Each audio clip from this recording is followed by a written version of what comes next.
Now, you will have noticed it's been pretty wet recently. It won't come as a surprise that July could be one of the wettest on record in the UK this year. Let's take you through the figures. England and Wales are already 37% over the normal rain amount for the entire month.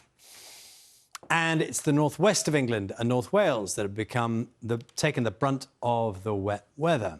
The amount of rain that's fallen is 59% of the average for what's normally expected for the whole of the month. If you're looking for one particular place, Blackpool is the wettest place relative to normal. So far, it's had more than double its normal July rainfall this month. The heavy rain has, of course, disrupted a number of events, including many festivals. Sarah Rogers is at Kendal Calling, which is in Cumbria. They're looking ahead to a weekend, hopefully, of sunshine, but maybe some showers. And I'm already looking around you, Sarah. You're on the stage, aren't you? And I can see what to your left there, quite a bit of wet weather, puddles already forming.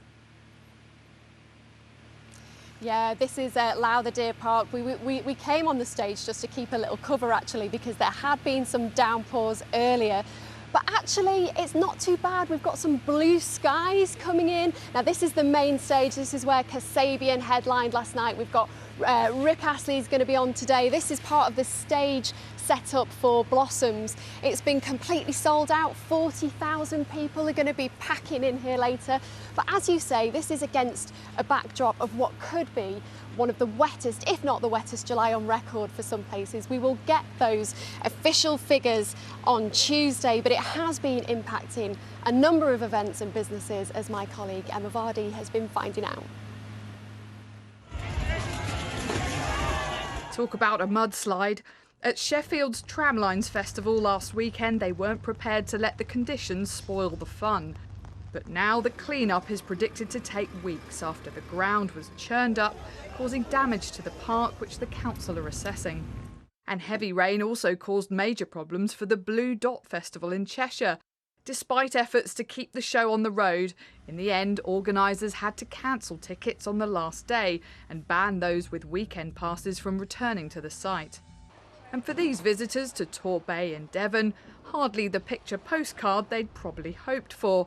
Tourism firms say they've seen holidaymakers holding off booking accommodation this year, waiting to see where's going to have the best weather. Northern Ireland's no stranger to a bit of rain, but in recent days it's been struck by summer flooding, with several homes damaged in County Tyrone, while roads became rivers in Scarborough this week, leaving drivers stranded. Fun fairs too have been struggling to attract visitors during the soggy summer. The weather has been atrocious, and I think with the cost of living, everyone being scared, it's been a real tough year on everyone, I think.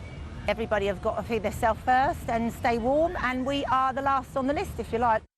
Well, most of us have used our umbrellas at some point or another this July, quite frequently. Look at the rainfall figures, 184% of normal in Northern Ireland, 163% of normal across England, and of course from region to region that varies too. In some spots close to double the amount we'd get this time of the year. And here's the jet stream, the rain and wind superhighway. It develops the low pressures and the weather fronts, and it happens because there's that big temperature contrast between the northern climes and also the southern climes. So is there more rain on the way? Yes, there is, not just in our neck of the woods, but right across Europe. And this is the rainfall accumulation over the next few days. But many will be hoping there is still time for sunny days to return before another British summer is behind us. Emma Vardy, BBC News.